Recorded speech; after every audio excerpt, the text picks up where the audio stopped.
Hi everyone. In Anthropology lecture series for paper 1, today we'll be discussing topic 2.2 part 2. So let's begin. आज के इस lecture में basically हम social stratification के ऊपर फोकस करेंगे और 2.2 के आपके बाकी जितने भी टॉपिक्स हैं that we have already covered in the part 1. Social stratification के अंदर बेसिकली बहुत सारे सब टॉपिक्स हैं. That is why I prefer to covered it in a separate lecture. सबसे पहले हम सोशल स्ट्रैटिफिकेशन को देखेंगे. उसके अंदर हम उनकी definition, origin, type, characteristics, nature and process के बारे में समझेंगे. देन जो इससे रिलेटेड टॉपिक्स हैं लाइक सोशल मोबिलिटी, कास्ट के बारे में भी हम इसी पर्टिकुलर लेक्चर में पढ़ेंगे.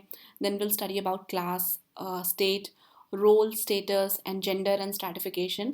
इन सभी के बारे में हम डिटेल में डिस्कशन करेंगे under the value addition part of this lecture. So let's start.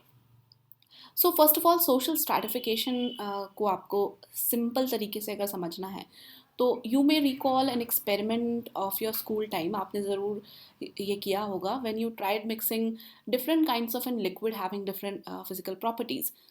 या वो वेजिटेबल ऑयल और पानी को एक साथ मिक्स करना हो सकता है, या केरोसिन ऑयल को पानी के साथ मिक्स करके देखना. That was a very common experiment जो आपने स्कूल में किया होगा, समथिंग लाइक दिस, जहाँ पे आपने अलग अलग लिक्विड्स को एक ग्लास में पोर किया और मे बी अ बॉटल में पोर किया and you are able to see clearly कि कैसे वो आपस में मिक्स नहीं होते थे, right. And you could visibly see the stratification. So basically social stratification को भी अगर आपको समझना है तो ये कुछ कुछ इसी के तरीके का है कि सोशल स्ट्रैटिफिकेशन में भी अलग अलग सोशल स्टेटस, अलग अलग जो सोशल पोजीशन होती हैं उसके आधार पे कुछ हायरार्किकल डिफरेंशिएशन होता है, ठीक है. So that is what the social stratification is in simple languages. Then, of course, there must be some definitions that are given by scholars and sociologists, anthropologists, जो आपके लिए जानना बहुत ज़रूरी है, as I always say. और इसी के क्रम में there was a sociologist, he was a Russian sociologist, Sorokin. So Sorokin ने basically social stratification की जो definition दी थी, that is very important and you should quote this as it is if you are asked to do so. So इनके हिसाब से social stratification was the differentiation of a given population into hierarchically superposed classes, and it is manifested in the existence of upper and lower social layers, something what we just discussed right now, ठीक है. और इसका जो basis होता है that consist of equal distribution of rights and privileges, duties and responsibilities आपके social hierarchy के हिसाब से.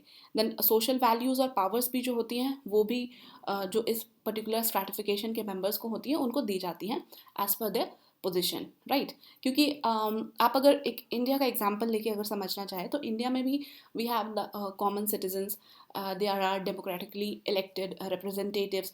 उनके जो राइट्स होते हैं और जो एक कॉमन सिटीजन्स के राइट होते हैं वो काफ़ी डिफरेंट होते हैं. Then comes the civil servants, उनके जो राइट्स एंड रिस्पॉन्सिबिलिटीज़ होते हैं वो अलग होते हैं. So that is what a different stratification that you can see, right. So these are some of the example by which you could understand it. So अगर आप एक पिरामिडिकल चार्ट में शो करना चाहे and you want to write the definition and if you want to present it, तो आप कुछ इस तरीके से प्रेजेंट कर सकते हैं. एक पिरामिडिकल चार्ट होता है और एक पिरामिड होता है जिसके नीचे आप सबसे पहले एक पुअर को पाएंगे और पुअर की जो राइट्स एंड रिस्पॉन्सिबिलिटीज़ होती हैं और जो उसकी क्या आप कह सकते हैं कि जो चीज़ें उसको मिली होती है इन terms of power, property and Prestige, वो बाकियों कंपैरिजन में काफ़ी कम होती है एज यू कैन सी. उसी तरह से उसके ऊपर working class, then middle class, then the rich.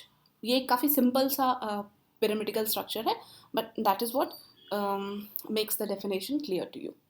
Then other जो भी सोशोलॉजिस्ट थे उनके हिसाब से क्या डेफिनेशन दी गई है तो हम इनमें से एक दो देख लेते हैं. लाइक ऑकबर्न एंड निमकॉफ, इनके हिसाब से social stratification is the process by which the individual and group are ranked in more or less enduring hierarchy of status is known as stratification. So stratification की आपको डेफिनेशन बहुत ही सिंपल तरीके से मिलेगी क्योंकि इसमें कहीं कोई कंट्रोवर्सी नहीं है कि किन्होंने इसे कैसे डिफाइन किया है. It is Fairlie a simple one, ठीक है.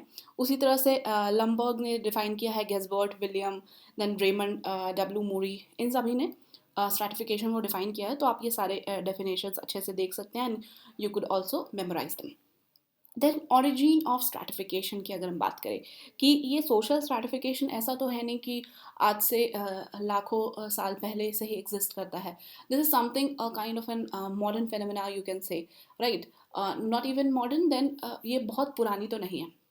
मतलब ऐसा नहीं है जब से human being are there on the earth तब से सोशल स्ट्रैटिफिकेशन एग्जिस्ट कर रही है.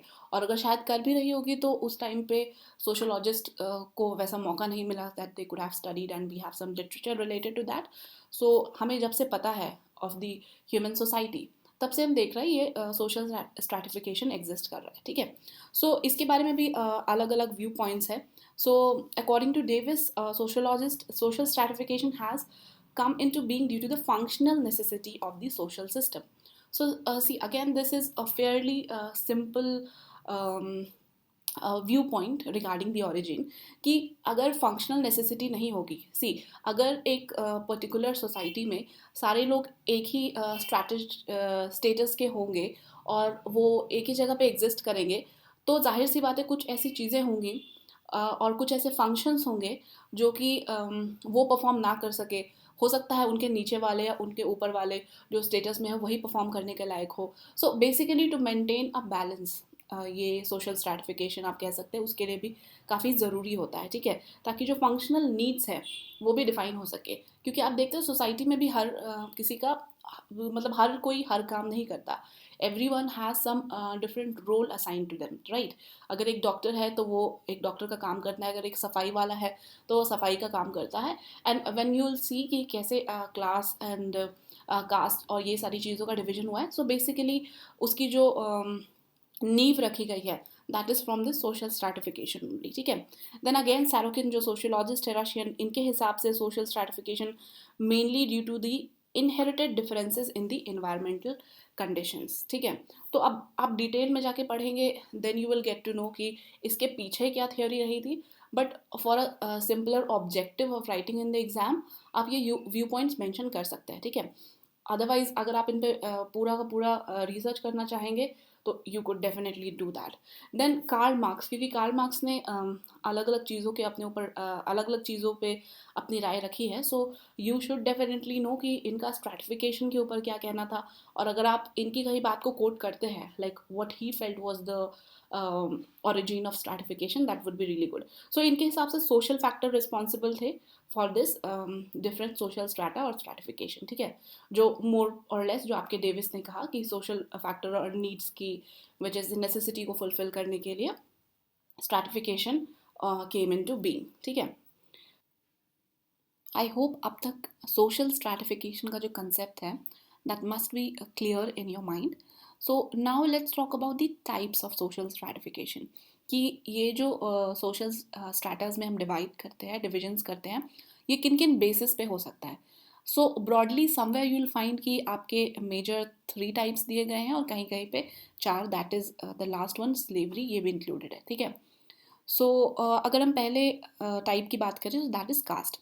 और कास्ट का अगर आप एग्जाम्पल से समझना चाहें तो in Hindu society the caste system is very prominent that you can see. और भी अलग अलग रिलीजन में कास्ट एग्जिस्ट करता है बट जो कि हिंदुज़म में इसको देखना आसपास आपको ज़्यादा प्रोमिनेंट तरीके से मिल जाएगा. So that is how you will be better able to relate with it. Then class stratification. अब क्लास आपके अचीवमेंट्स, आपकी वेल्थ, इन सारी चीज़ों पे डिपेंड करता है. अब वो वेल्थ वेल्थ चाहे आपने इनहेरिट की हो अपने पेरेंट्स से या आपने अपने लाइफ टाइम में खुद कमाई हो, आपकी अचीवमेंट्स हो, दैट डजंट मैटर. बेसिकली ये एक आप कह सकते हैं योर टेंजिबल अचीवमेंट्स और टेंजिबल पोजेशंस, उसके बेसिस पे डिवीजन किया जाता है. Then state. सो स्टेट वाला जो ये क्लासिफिकेशन है ऑफ सोशल स्ट्रैटिफिकेशन, ये आपको यूरोप की सोसाइटी में देखने को मिलता होगा if you have studied the world history. उसमें आपको ये इजीली पढ़ने को मिल जाएगा. सो स्टेट सिस्टम में आपके ना कि just the society in which you are born और the caste which you are born, और साथ ही साथ आपके जो वेल्थ है और आपके अचीवमेंट्स हैं, इन दोनों को मिला के आपकी जो सोसाइटी में पोजीशन है वो डिफाइंड होती थी. एंड जहाँ कास्ट और क्लास की बात करें तो ये कहीं पे ऐसा लीगलाइज्ड मेंशनड नहीं होता उस तरीके से, राइट. काफ़ी पोरोसिटी होती है. But in case of state ऐसा नहीं था. स्टेट में एक well defined legal structure exist किया करता था, ठीक है. So that is what makes it different. तो स्टेट का आपको example generally at present day तो नहीं मिलेगा. So it was not a recent phenomena, ठीक है. देन स्लेवरी का भी अपना एक इकोनॉमिक बेसिस है, ठीक है. और स्लेवरी के भी अपने अलग अलग स्ट्रैटिफिकेशंस होते थे. And of course that doesn't exist, at least we can't able to see that or observe it in our surrounding. So slavery में भी लेकिन स्ट्रैटिफिकेशंस हुआ करते थे, ठीक है. देन अब हम कास्ट की बात कर लेते हैं. Like since we talked about this types of social classification, so I thought कि हम यहीं पे डिस्कस कर लेते हैं कास्ट, क्लास, स्टेट को. और उसके बाद हम कैरेक्टरिस्टिक्स ऑफ सोशल स्ट्रैटिफिकेशन के बारे में बात करेंगे. All right. So just to maintain the continuity. So अगर हम कास्ट की बात करें, और आपको कास्ट के बारे में वैसे पेपर 2 में भी पढ़ना है डिटेल्स में, बट हम अगर यहाँ पे थोड़ी सी उसके बारे में बात कर ले. सो कास्ट आपका हिंदू फिलोसफीज़ और रिलीजन, कस्टम, ट्रेडिशंस, इसमें आपको इनका बहुत व्याख्यान मिल जाएगा, ठीक है. और ये जो एक पर्टिकुलर सोशल इंस्टीट्यूशन आप इसको कह सकते हैं, जो कि इंडिया में it's kind of an deeply rooted in our culture और आर सोसाइटी. और इसकी जो ओरिजिन है, बेसिकली ये कास्ट की ओरिजिन वगैरह बहुत सारी थ्योरीज एग्जिस्ट करती हैं, और उसके बारे में will discuss in detail. Then एक चतुर्वर्ण सिस्टम है जिसको आप ने जानते ही होंगे, ब्राह्मण, क्षत्रिय, वैश्य और शूद्रज. और इनका जो स्ट्रैटिफिकेशन किया जाता है, डिविजन किया जाता है, that is based upon the occupation और based upon the function they do, right. So Ghurye basically ये बहुत ही एक प्रोमिनेंट सोशोलॉजिस्ट थे. And he said that any attempt to define caste is bound to fail because of the complexity of the phenomena. And let me tell you, अगर घूरे ये कह रहे हैं so it has to be correct, ठीक है. Because आप इनकी कई बातों को झुठला नहीं सकते. तो इन्होंने अगर बोल दिया है कि कास्ट को डिफाइन करना काफ़ी मुश्किल है, बिकॉज उसके बहुत सारे मायने हैं जो चेंज होते रहते हैं, और कॉम्प्लेक्सिटी इतनी ज़्यादा है कि आप उसको एक डेफिनेशन में नहीं उतार सकते. So that is of course true. And Risley की बेसिकली एक क्लासिफिकेशन है that will see in paper 2. So Risley के हिसाब से caste is a collection of families bearing a common name, claiming a common descent from a mystical ancestor, professing to follow the same hereditary calling, and regarded by those who are competent to give an opinion as forming a single homogeneous community. So basically, Risley की ये जो definition है, that is more or less fit into our understanding of caste. So that is what you can include, but I would suggest at the same point of time आप घूरे की कही बात को भी अपने आंसर में लिख दें कि इस कास्ट को डिफाइन करना इज़ वेरी कॉम्प्लेक्स प्रोसेस, ठीक है. ऑल्दो रिजले की कही वाली बात है, दैट बेसिकली कवर्स जो हमारी अंडरस्टैंडिंग है कास्ट को लेके, राइट. कि कास्ट एक कॉमन नेम हम क्लेम करते हैं, and we have some descent. आप कहते हैं ना कास्ट में ही आपने देखा होगा कि अच्छा हमारे पूर्वज तो सूर्यवंशी थे और ये थे, वट वो आप सारी चीज़ें देखेंगे. So that is what the origin, right. Then इस तरह से आप देख सकते हैं, आप बेसिक स्ट्रक्चर ऑफ कास्ट को देखना चाहे तो at the lower strata you have the Shudras, then Vaishya, Kshatriya and Brahmin. Alright. Then characteristics of caste system की हम बात कर लेते हैं, ठीक है. कैरेक्टरिस्टिक्स में क्या होता है, सेगमेंटल डिवीजन ऑफ सोसाइटी होता है. ऑफकोर्स सेगमेंट्स में हम डिवाइड करते ही हैं इनको, and it is divided into caste with is well developed life of their own, the member of which is determined by the consideration of birth. And of course it's hereditary nature. आप ऐसा है नहीं कि आप अपना कास्ट आपके जन्म के बाद आप बदल सकते हैं. It can not be done. And the individual, their moral allegiance to the caste first rather than to the community as a whole.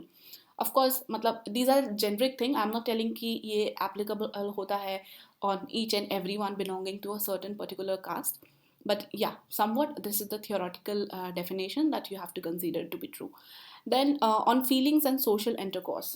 So basically caste का एक अपना सब कल्चर भी होता है. आपने देखा होगा कि कास्ट के कुछ नियम होते हैं, चाहे वो बच्चे के जन्म पर कुछ कस्टम्स हो या किसी की शादी पर कस्टम हो, इवन आफ्टर द डेथ जो कुछ सेरेमनीज, कुछ कस्टम्स होते हैं, वो भी अलग अलग कास्ट वाइज भी काफ़ी डिफरेंट होते हैं, ठीक है. And that is what makes our society very beautiful, कि आप इंडिया में बहुत सारी अलग अलग diversity in terms of everything you can observe it, even if it is in terms of food, even in terms of any festival celebration. even एक type का festival का सेलिब्रेशन आप देखेंगे अलग अलग घरों में अलग अलग तरीके से किया जाता है, राइट. होली के कुछ अपने नियम कायदे कानून होते हैं, and likewise only. So that is what then endogamy. So caste में endogamy is again one of the features. So endogamy का मतलब होता है कि आप जिस कास्ट में बॉर्न हुए हैं, ठीक है, आप उस कास्ट के अंदर ही शादी करेंगे, राइट. आप उस कास्ट से बाहर जाके you won't choose your life partner. So that is what the endogamy is. और इसके पीछे बहुत ही अलग अलग सोशल नॉर्म्स भी होते हैं. रिजिडिटी आई फील लाइक कि आज की डेट में थोड़ी कम होती जा रही है, but still there are people who don't feel very comfortable in getting married outside their caste, but there are like many people who find it to be okay. ठीक है, लेकिन आप माने ना माने ये एक कास्ट का one of the important characteristics बन जाता है. Then social and religious hierarchy. See the whole society is divided into distinct classes with the concept of high and low. और इसमें ऑफ कोर्स ब्राह्मण को आप मानते हैं कि they are the pure and they have their own religious merits.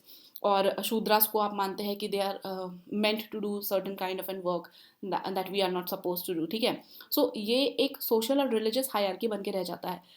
आपने देखा होगा कि सर्टन सेक्शन ऑफ लोगों को टेम्पल्स में एंट्रीज अलाउड नहीं होती हैं, और कुछ पर्टिकुलर चीज़ें होती है जो they are like forbidden to do, और कुछ ऐसी चीज़ें होती है that only Brahmins can do.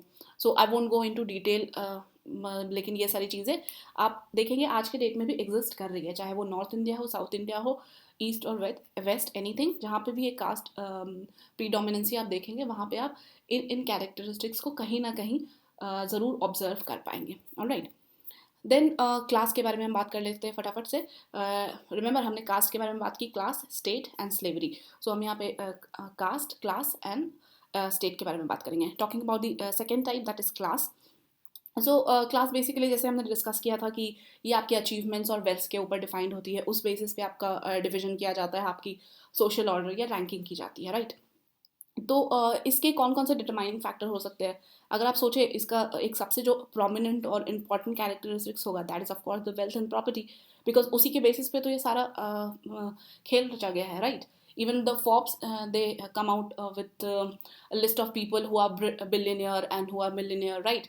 सो वो भी तो एक टाइप का स्ट्रैटिफिकेशन ही कर रहे हैं on the basis of class. And then second is income. So see wealth और प्रॉपर्टी के अंदर और इनकम में बेसिकली आपका एक थिन लाइन डिफरेंस तो आप समझ ही गए होंगे कि वेल्थ ये हो सकता है कि आपने अपनी फैमिली से भी जो चीज़ें एक्वायर की हैं, और इनकम जो आप अर्न कर रहे हैं. अब of course like an Ambani's grandchild, he is born wealthy, right. So उसकी इनकम तो आज के डेट में ज़ीरो है, but even though he possess such a wealth and property by the virtue of being grandchild of Ambanis, तो उसके हिसाब से उसका जो क्लास है, जो स्ट्राटा के हिसाब से he will be ranked at the top, right. Then occupation के ऊपर भी डिफाइन की जाती है. See at the end it all boils down कि आप चाहे एक कुछ ऐसी जॉब कर रहे हो that is not kind of an accepted in the society, और may be like you are earning in lakhs in terms of Indian money. आप अगर कहीं बाहर किसी फॉरेन कंट्री में जाके वहाँ पे सड़क पे आप झाड़ू मारने का काम कर रहे हैं, you are earning in dollars, ठीक है, somewhat like more than what the Indian engineers are earning over here, no offense to anyone. So अगर आप वैसा है, राइट, और इंडिया में वही एक इंजीनियर है वो कमा रहा है, the engineer will be ranked all and above than the one who's doing some kind of an cleaning work on the streets of say Hong Kong or anywhere, ठीक है. सो आपका ऑक्यूपेशन भी काफ़ी चीज़ें डिफाइन करता है. एंड ऑफ कोर्स लाइक आप इसको देख सकते हैं, एक टीचर, एक डॉक्टर, इनकी जो सोसाइटी में पोजीशन होती है that is of course like वे head of any one, because they are the makers of the society.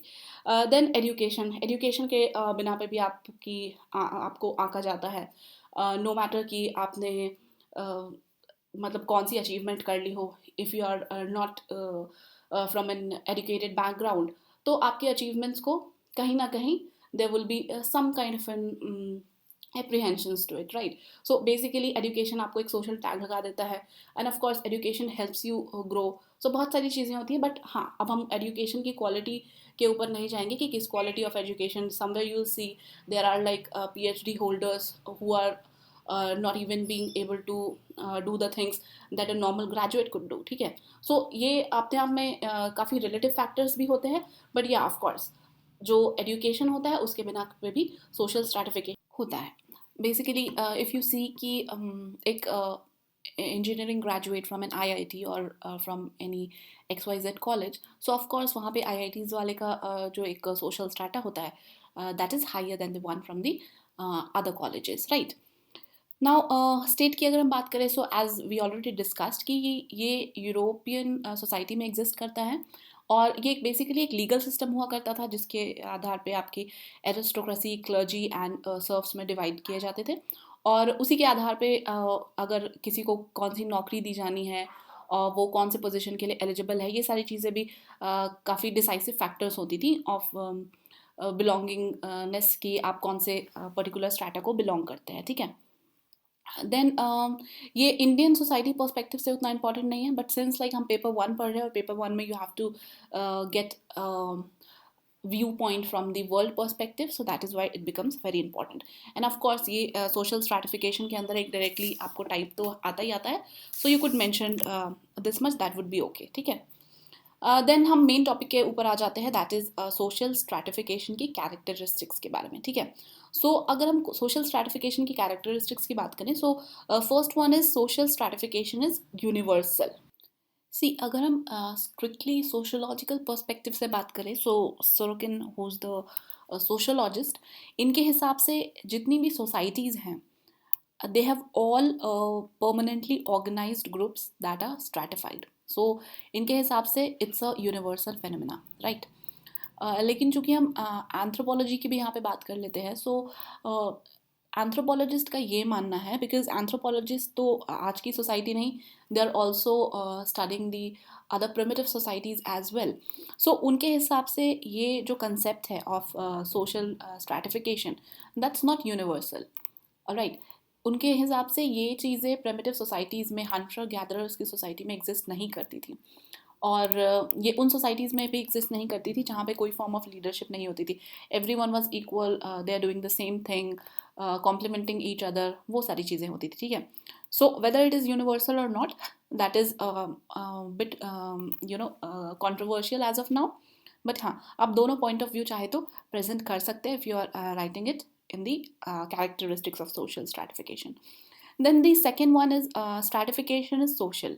See basically जो stratification किया जाता है, अभी तक हमने जितने भी types of stratification देखे, चाहे वो caste हो, class हो, या अगर rich और poor इन तरीके से भी divide करना हो, तो ये इस basis पे तो नहीं होता like what is your age और what is your complexion, इन सारी चीज़ों के बेसिस पे नहीं होता है। सो ये फिजिकल फैक्टर्स के ऊपर नहीं, मोस्टली सोशल फैक्टर्स के ऊपर ज़्यादा डिपेंडेंट है, right. So that is why you can से it is purely a social phenomena, ठीक है। And it's ancient. सो अब एंशियंट क्यों कहा जा रहा है, बिकॉज अगर आपने हिस्ट्री में पढ़ा हुआ है कि उस टाइम पे गुप्ता पीरियड के दौरान या even during the Sangam age, उस टाइम की क्लासेस सोसाइटीज़ कैसी हुआ करती थी, तो you could see there were some kind of an stratification that do exist at that point of time. और ये इंडिया के पर्सपेक्टिव से ही नहीं, even if you study the other civilisations, तो देयर यू विल फाइंड कि हाँ, किसी टाइप की तो स्ट्रैटिफिकेशन हर फॉर्म में, सॉरी कहीं ना कहीं किसी ना किसी फॉर्म में तो एग्जिस्ट किया करती ही थी। So that is why we can say that it's an ancient phenomena. Then it is in diverse form.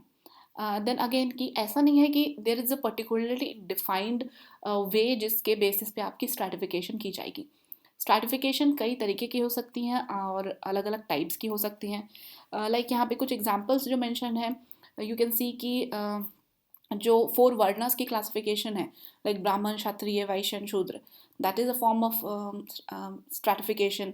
Then ancient Greek की जो सोसाइटीज़ हुआ करती थी, उनमें फ्री मैन एंड स्लेव्स होते थे, बिकॉज वहाँ पे स्लेव्स का कंसेप्ट बहुत ही प्रीडोमिनेंट था, और वहाँ के जो किंग्स हुआ करते थे eight that point of time, वो अपने आप को प्योर ब्लड और नोबैलिटी, ये सारी चीज़ें बहुत मायने रखती थी उनके लिए। तो ये बहुत ही एक क्लीन फाइन डिविजन हुआ करता था, right, that you can consider as social stratification.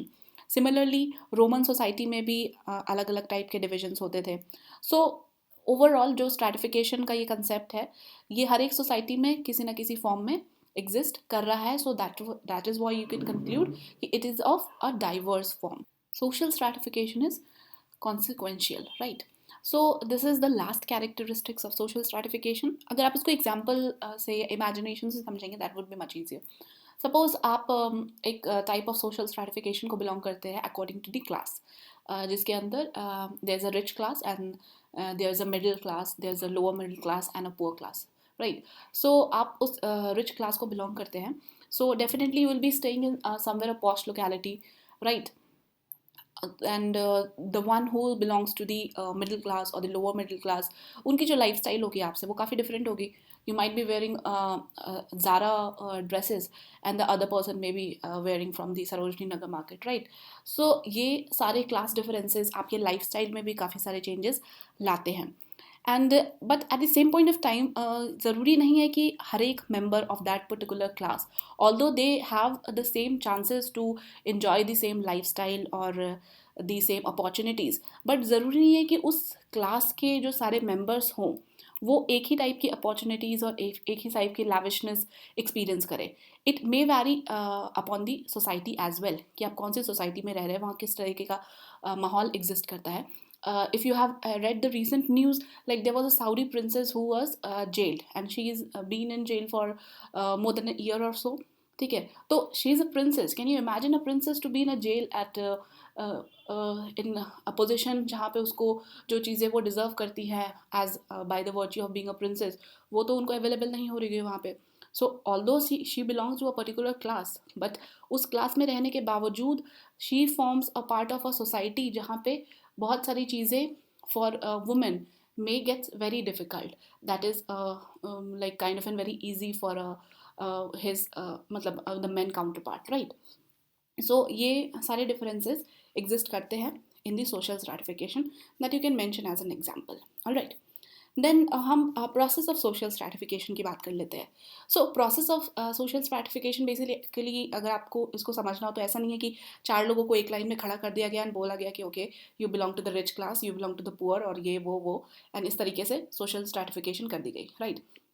सो ये अपने आप में एक ग्रेजुअल प्रोसेस होता है जो आपके सोसाइटी ने, समाज ने बना रखा है एंड इवेंचुअली टेक शेप, ठीक है. तो इसके जो कुछ प्रोसेसेस होते हैं, कुछ स्टेजेस होते हैं, वो किस तरीके से हो सकते हैं. सो बेसिकली इसको आप ऐसा कह सकते हैं कि this is not the real situation, but हाँ कुछ ना कुछ इस प्रोसेस के कुछ जो स्टेप्स है वो तो फॉलो होते ही हैं ड्यूरिंग द स्ट्रैटिफिकेशन. बट ज़रूरी नहीं है कि ये चारों के चारों steps that we are going to study, ये चारों के चारों स्टेप्स आपको हर एक सोशल स्ट्रैटिफिकेशन के अंदर स्टेप बाय स्टेप लागू करते हुए दिख जाए, ठीक है. So we are just understanding it from a theoretical perspective, maybe you can understand it like that way.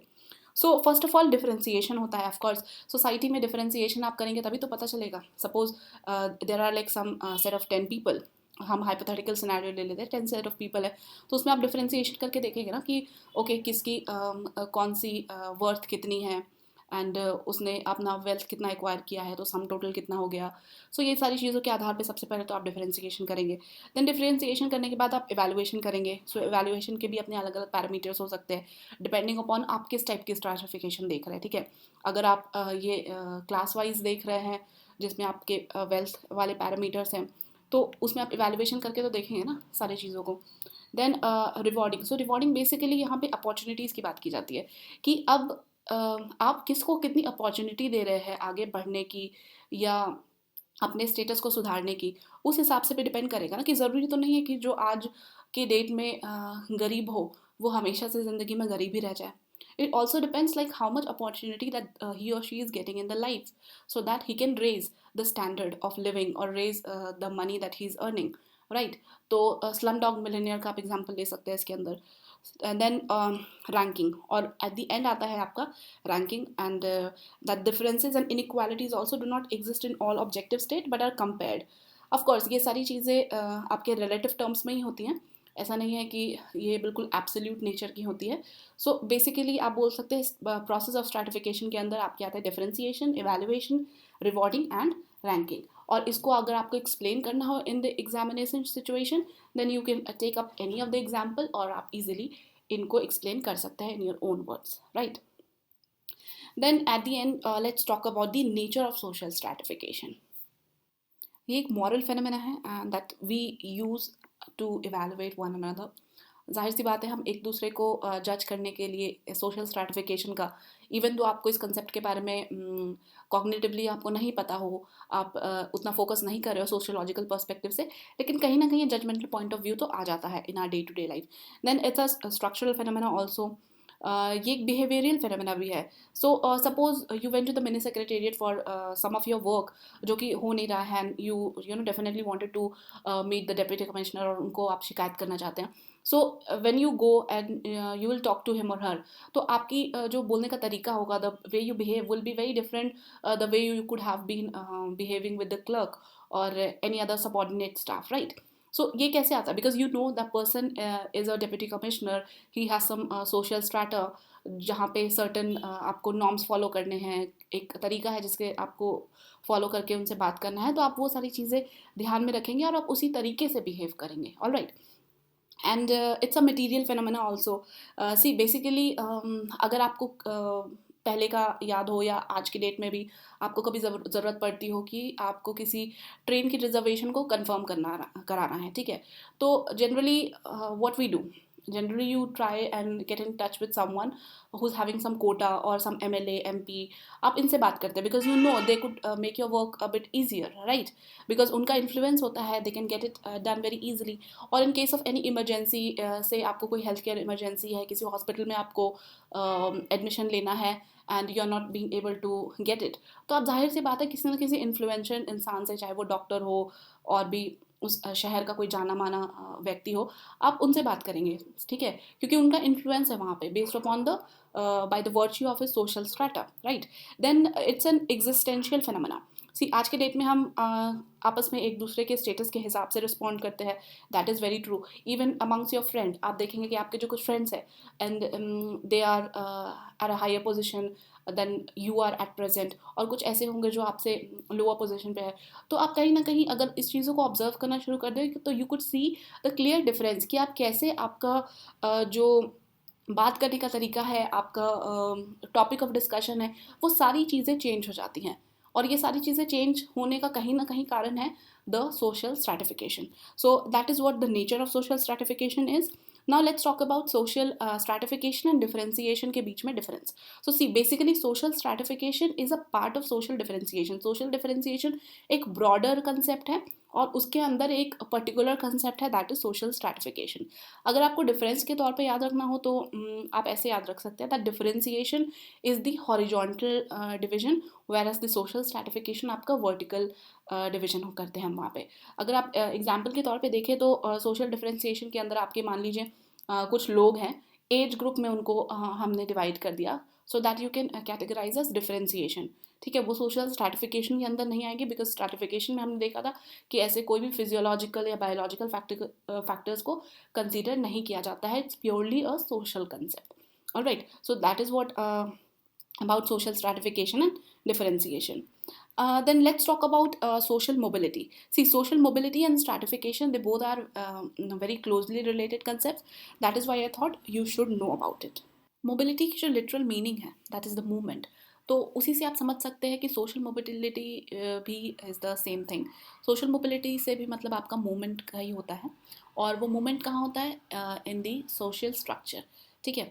सो ये सोशल स्ट्रक्चर में मूवमेंट किस तरीके से हो सकता है? हो सकता है आपका सोशल स्ट्रक्चर आप एट प्रेजेंट जिस पोजीशन पे स्टैंड कर रहे हैं इन द सोसाइटी, आपका स्टैचर उससे थोड़ा इम्प्रूव हो जाए, या हो सकता है इट में decrease at some point of time. Will see with example आगे कि ये कैसे होता है. सो बेसिकली अगर हम सोशोलॉजिकल पर्सपेक्टिव से बात करें तो एक सोसाइटी में सोशल मोबिलिटी जितनी ज़्यादा होती है, सोशोलॉजिस्ट का मानना है कि वो क्लास स्ट्रक्चर उतना ही ओपन होता है, यानी कि वहाँ पे बदलाव की जो संभावना होती है वो बहुत ज़्यादा होती है, अच्छी होती है. और जहाँ पे ये सोशल मोबिलिटी नहीं होती है, that particular class structure is very rigid one. Okay, और इंडिया में अगर हम एग्जाम्पल से समझने की कोशिश करें कि इंडिया में सोशल मोबिलिटी कैसी है, तो अगर आप कास्ट वाइज देखें तो that is a very rigid one, ठीक है? हम अगर क्लास वाइज देखें तो क्लास वाइज भी काफ़ी इंप्रूवमेंट आई है, but still there is a long way to go. आज भी हमारे देश में आज की डेट में जो लोग किसान हैं उनकी जो परसेंटेज है इन terms of the work force that works in agriculture is way way way more than what is in the formal structure, right? तो ये एक टाइप की सोशल मोबिलिटी अगर बढ़ जाती है तो आने वाले समय में जो हमारा एक ओवरऑल लिविंग स्टैंडर्ड है that will also improve. Alright, so ये काफ़ी सारे फैक्टर्स हैं और काफ़ी सारे एग्जाम्पल्स हैं that will be able to you that it will be able to you to understand the social mobility. All right, then types of social mobility कैसे कैसे हो सकती है. social mobility basically आप तीन directions में देख सकते हैं. one is lower to higher, वो तो अच्छी बात है. लोअर टू हायर अगर किसी चीज़ की मोबिलिटी हो रही है, देन हायर टू लोअर भी होता है. Then between two position at the same level, ठीक है, यानी कि वो बैलेंस वाला. सो ये बेसिकली तीन डायरेक्शन में होते हैं. और सोशल मोबिलिटी दो टाइप के हो सकते हैं. One is vertical and another one is horizontal. So let's try to understand with example. अगर हम वर्टिकल मोबिलिटी की बात करें, सो मान लीजिए अगर एक प्यून है और उस प्यून का बेटा, उसने अपने बेटे को काफ़ी अच्छे से पढ़ाया लिखाया, and that son finally became bank manager, bank officer, कुछ भी बन जाता है. तो वो एक तरह से सोसाइटी में उसकी जो क्लास मोबिलिटी थी वो क्या हो गई, इंक्रीज हो गई, राइट. यानी कि वो लोअर से हायर में चला गया. Then at some point of time maybe वो घूस लेते हुए पकड़ा गया और उसको नौकरी से निकाल दिया गया. और या तो अगर वो प्राइवेट बैंक में होगा तो उसकी नौकरी छूट गई, वट एवर. तो वापस से उसकी जो सोशल पोजीशन थी वो चेंज हो गई. ऑलराइट, तो हम इसको सोशल मोबिलिटी के टर्म्स में डाउनवर्ड मोबिलिटी मान सकते हैं, ठीक है. कि आज के डेट में वो एक बैंक मैनेजर था, लेकिन उसकी जॉब चली गई फॉर एनी अदर रीज़न. देन वापस से वो एक बेरोज़गार हो गया और उसके पास जॉब नहीं है, तो उसकी जो सोशल मोबिलिटी थी, द ट्रेंड बिकम्स डाउनवर्ड, ठीक है. देन हॉरिजॉन्टल मोबिलिटी की अगर हम बात करें, तो हॉरिजॉन्टल मोबिलिटी बेसिकली अगर मान लीजिए कोई एक टीचर है, so she is teaching in XYZ school, और उसको अपने फैमिली रीजंस की वजह से या किसी कारणों की वजह से या कुछ अच्छी अपॉर्चुनिटी की वजह से she decided to leave that XYZ school and get a job in the new one, ABC school, ठीक है. तो ये एक हॉरिजॉन्टल मोबिलिटी हुई, यानी कि उनकी जो सोशल स्टैचर था एज अ टीचर वो चेंज नहीं हुआ, लेकिन उनका जो स्कूल था वो चेंज हो गया, ठीक है. तो वो एक टाइप से हॉरिजॉन्टल मोबिलिटी में आप देख सकते हैं. देन इसी तरीके से आप बैंक मैनेजर वाला भी एग्जांपल लेके देख सकते हैं कि एक जगह से दूसरी जगह ट्रांसफ़र हो जाता है. So that is a part of horizontal mobility only. See, apart from the two broader types of social mobility that we just saw right now, vertical and horizontal वाला, इसके अलावा भी टाइम के आधार पे भी दो टाइप की मोबिलिटीज़ होती हैं. One is intergenerational mobility and another one is intragenerational mobility. So basically intergenerational mobility में आप सेम एग्जांपल को फिट कर सकते हैं, जो हमने प्यून के बेटे को एक बैंक मैनेजर की नौकरी मिल गई ऐसा देखा. सो ये भी क्या हुआ, एक जनरेशन से दूसरे जनरेशन में एक हाई अप आया, चेंज आया, उनके क्लास स्ट्रैटिफिकेशन में बदलाव हुआ. सो that is inter generational mobility, ठीक है. सो ये बस डेफिनेशन का फ़र्क है, एग्जाम्पल आप सेम यूज़ कर सकते हैं. देन इंट्रा जनरेशनल मोबिलिटी का मतलब हुआ कि मान लीजिए कि एक पर्टिकुलर जनरेशन में ही suppose there is a person X, और उस पर्सन ने काफ़ी अच्छा खासा एक कोई बिजनेस सेटअप किया था, एंड अनफॉर्चुनेटली उससे उस बिज़नेस में काफ़ी नुकसान हुआ, ठीक है. और उस नुकसान की वजह से उसके पास जो अपनी मतलब पुश्तैनी प्रॉपर्टी भी थी और उसने जो कुछ भी कमाया था, खुद भी कमाया था, वो सारी चीज़ें वो गंवा बैठता है, ठीक है. सो इवेंचुअली क्या होगा, वो उसी जनरेशन में एक टाइम पे जो काफ़ी रिच हुआ करता था, today that person becomes poor, ठीक है. So that is called intra generational mobility. ये डाउनवर्ड वाला ट्रेंड मैं बता रही हूँ, इसमें आप अपवर्ड ट्रेंड भी ले सकते हैं कि हो सकता है एक ही जनरेशन में वो काफ़ी गरीब थे, and because of some good business practices और सम गुड बिजनेस, उस पर्सन ने काफ़ी कुछ कमाया and eventually he rose to success, और उसने काफ़ी पैसे कमा लिए और उसका जो क्लास स्ट्रैटिफिकेशन था उसमें पोजीशन अप हो गया उसी पर्टिकुलर जनरेशन में, ठीक है. आप चाहे तो इस कुछ एग्जांपल्स आप दिमाग में याद करके उसी एग्जांपल के साथ खेल सकते हैं, ठीक है. That would suffice for your answer writing. Then social mobility and class के बारे में फटाफट से बात कर लेते हैं कि सोशल मोबिलिटी और क्लास का भी तो कहीं ना कहीं रिलेशन तो होगा ही, क्योंकि कास्ट का जो सिस्टम है दैट इज़ हेरिडिटरी. ऐसा तो है नहीं आप चूज़ कर सकते हैं कि ओके मैं ब्राह्मण बनना चाहता हूँ जन्म से पहले. वो तो आपकी किस्मत पर डिपेंड करता है कि आप कौन से कास्ट में जन्म ले रहे हैं, ठीक है. Even like not telling it to the किस्मत एंड एनीथिंग लाइक दैट. हाँ, वो आपके हाथ में नहीं है, दैट्स कम्प्लीटली इनवॉलेंट्री, ठीक है. और आप किस कास्ट में होते हैं, लेकिन आप क्या अपने कास्ट के स्ट्रक्चर को with the help of social mobility change कर सकते हैं? सो आप ऐसा नहीं कर सकते, राइट. क्योंकि आपके जो कास्ट सिस्टम है उसको चेंज करना with the help of social mobility is not possible.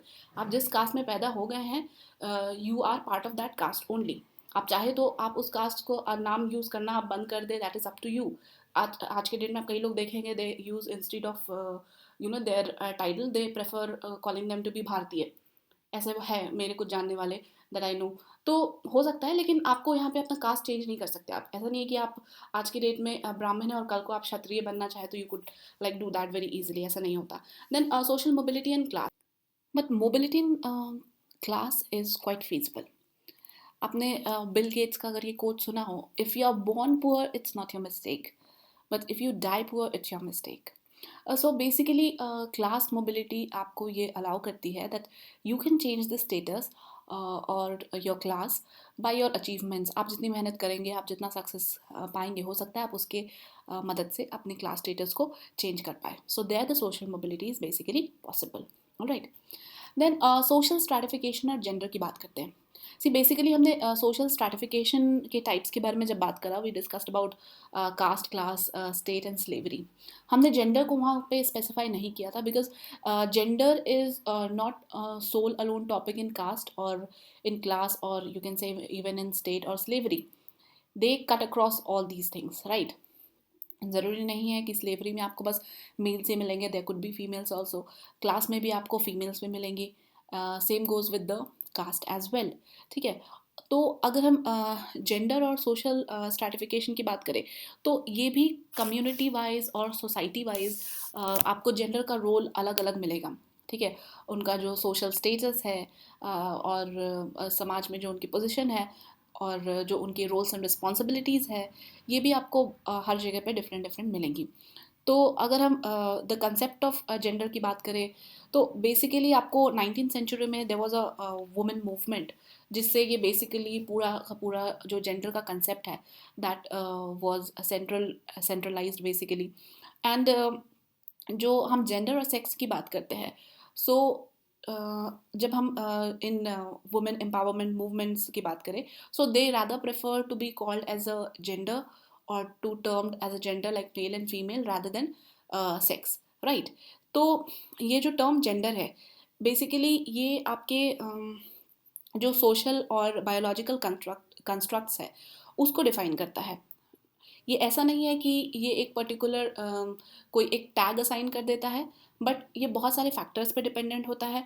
Likewise gender generally refers to the socially constructed and culturally determined role that men and women play in their day to day lifes, right. कि कुछ एक particular set of responsibilities होते हैं जो कि main का काम होता है, जो कि वुमेन का काम होता है, जो कि आपके सोसाइटी और कल्चर के अकॉर्डिंग बेस्ड होता है, and that is how you define the term gender. All right. Then gender is also defined as a social construction in relation between men and women and among various groups of men and women. And feminists consider gender as the socio-cultural manifestation of being a man or a woman. देन हम अलग अलग sociologist की अगर बात करें, और ILO ने भी एक डेफिनेशन दे रखा है regarding gender, and ILO defined it age gender refers to the social differences and relation between men and women which are learned, which vary widely among society and culture and changes over time. सी इनके हिसाब से कि आप society में जिस तरह से लोगों को नर्चर करते हो, they will behave according to that way only. हो सकता है कि कुछ सोसाइटीज़ ऐसे एग्जिस्ट करती हों जहाँ पे ये जो मेन और फीमेल का जो पूरा का पूरा रोल है, the kind of an responsibility that they do, वो हो सकता है काफ़ी डिफरेंट हो, ठीक है। तो ये पूरा का पूरा एक सोसाइटल फीचर है जो कि डिपेंड करता है कि आप कौन से सोसाइटी, कौन से कल्चर के पार्ट है और वहाँ पे आपको क्या रिस्पॉन्सिबिलिटीज़ दी गई हैं।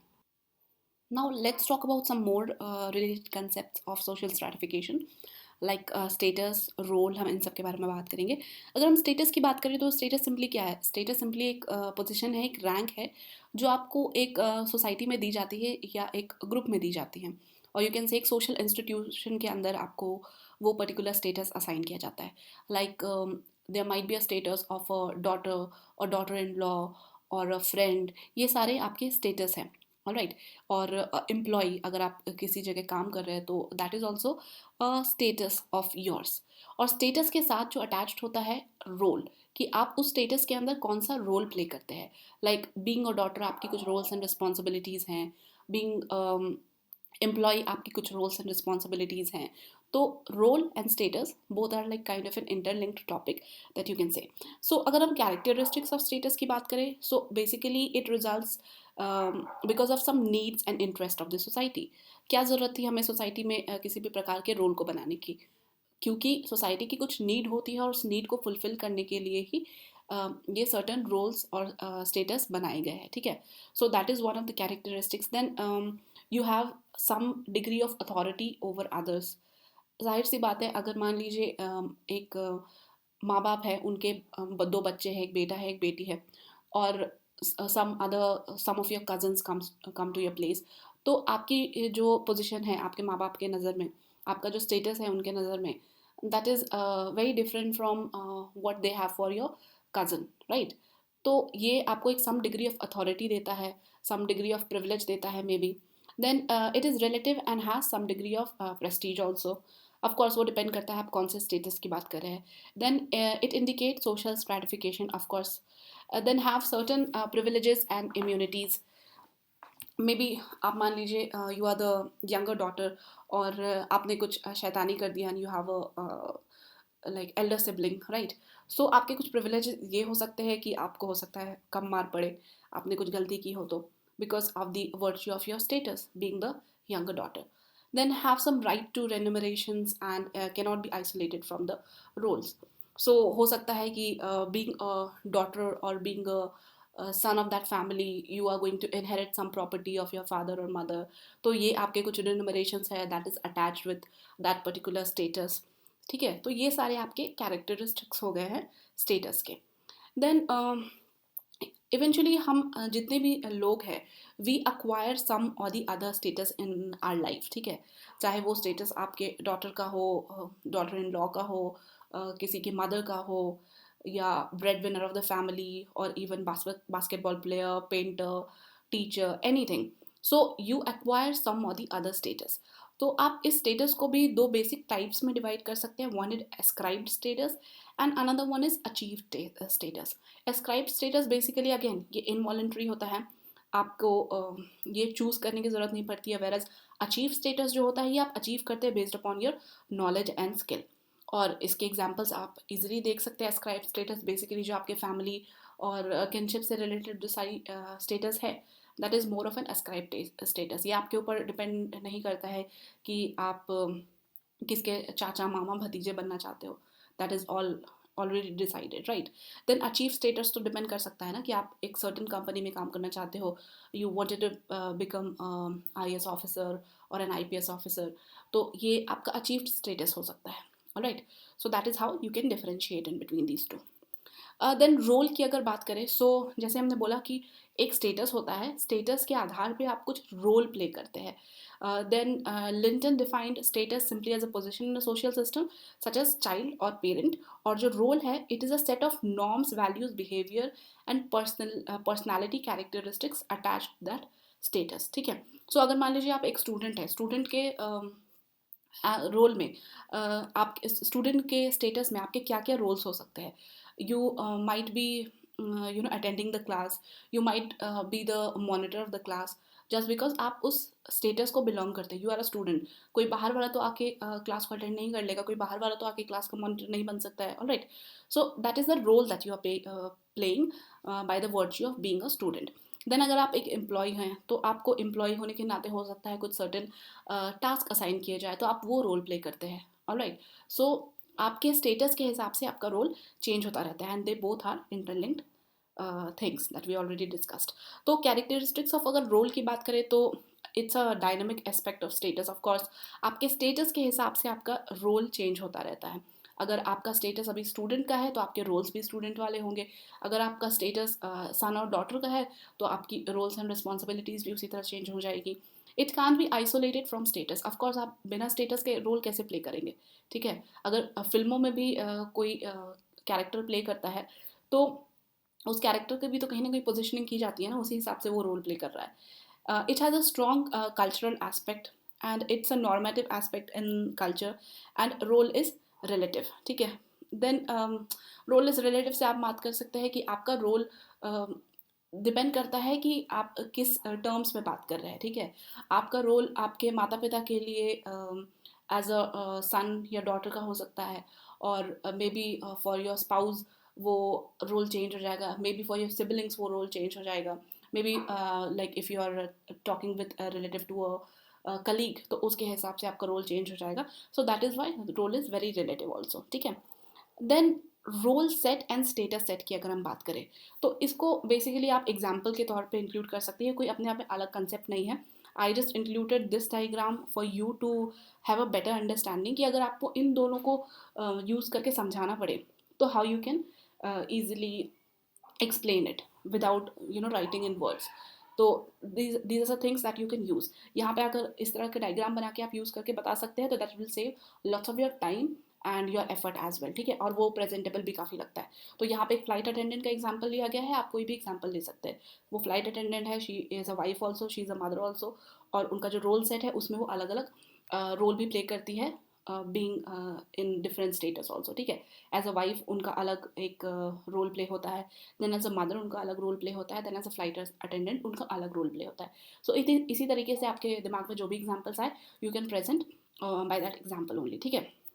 देन रोल कन्फ्लिक्ट और रोल स्ट्रेन की फटाफट से बात कर लेते हैं. सी रोल कन्फ्लिक्ट क्या होता है? जब कोई कंपीटिंग डिमांड्स की वजह से दो रोल्स में कहीं ना कहीं कोई कन्फ्लिक्टिंग सिचुएशन आने लगती है, उसको आप कहते हैं रोल कन्फ्लिक्ट. सो आप ऐसा समझ लें कि like you are a very good employee of a company and you have a ailing child at home. तो आपकी कंपनी में कोई एक बहुत इंपॉर्टेंट मीटिंग होने वाली है, but at the same point of time your child is ill and there is no one else, or even there is someone else to look after, you might want to go and look after your child. ठीक है. तो वो case में अगर आप नहीं कर पा रहे हैं और आपसे वो चीज़ें नहीं हो पा रही है, so that is a conflicting situation. So इसी को हम कहते हैं रोल कन्फ्लिक्ट. आपका रोल क्या है? आपका role as status of your father, आपका रोल है कि आप अपने बच्चे को देखभाल करें, और आप इसे इस तरीके से लिख सकते हैं, बच्चे, माँ बाप, एनीवन, कोई भी दो रोल को लेके हम बात कर सकते हैं. और एज अ एम्प्लॉय आपका रोल क्या कहता है? That you should be present there in the meeting for the company, जहाँ पे आपको चीज़ें प्रेजेंट करनी है, क्योंकि वो भी तो आपका रोल का ही एक पार्ट है. That you should be part of the meeting as a status of an employee. ठीक है. तो यहाँ पे जब दो रोल आपस में कन्फ्लिक्ट करें, that is simply role conflict. Role strain and role conflict में एक बहुत ही थिन लाइन है. बेसिकली रोल कन्फ्लिक्ट में आप एक जो रिस्पॉन्सिबिलिटीज़ होती है they are like both mutually exclusive. लेकिन रोल स्ट्रेन के केस में क्या होता है? मान लीजिए आपको अपने माता पिता के प्रति आपकी कुछ रिस्पॉन्सिबिलिटीज़ है, you have to take care of them. There is a certain situation जब आपको उनकी देखभाल करनी है, they might be like sick and you are taking care of them, और आप 2 रात से अच्छे तरीके से सो नहीं पाए हैं. यू हैव द रिस्पॉन्सिबिलिटी कि आपको उनकी देखभाल करनी है, लेकिन क्या आप उस पोजीशन में हैं जब आप उनकी देखभाल अभी कर पाएंगे? You don't have the resource right now. Resource के टर्म्स में हम क्या बात कर रहे हैं? आपका माइंड स्टेट ठीक नहीं है, आप काफ़ी ड्रेन हो चुके हैं mentally, physically, and that is why you are not able to fulfil that particular role. तो उस केस में हम इसे रोल स्ट्रेन कह सकते हैं. ठीक है. और दूसरा एग्जाम्पल ये हो सकता है, आपको क्लास में काफ़ी अच्छा परफॉर्म करना है, you want to do good, लेकिन आपके जो फ्रेंड्स हैं, जाहिर सी बात है अगर आप अच्छा परफॉर्म करेंगे, कोई ना कोई तो आपके कंपैरिजन में रिलेटिव टर्म्स में बुरा परफॉर्म करेगा. ठीक है. सो वहाँ पे भी आपका एक रोल स्ट्रेन आ जाता है इन टर्म्स ऑफ फ्रेंडशिप. ठीक है. सो इस तरह से एग्जाम्पल देके आप चीज़ों को समझा सकते हैं. हियर यू कैन सी कि कैसे रोल कन्फ्लिक्ट और रोल स्ट्रेन को भी आप डायग्रामेटिकली प्रेजेंट कर सकते हैं, दिखा सकते हैं. That will help you in presenting the things in a much concise way. ठीक है. So that is what for today's lecture, and with this we have completed 2.2. I'll be coming up with the next lecture for 2.3 very soon. Thank you so much.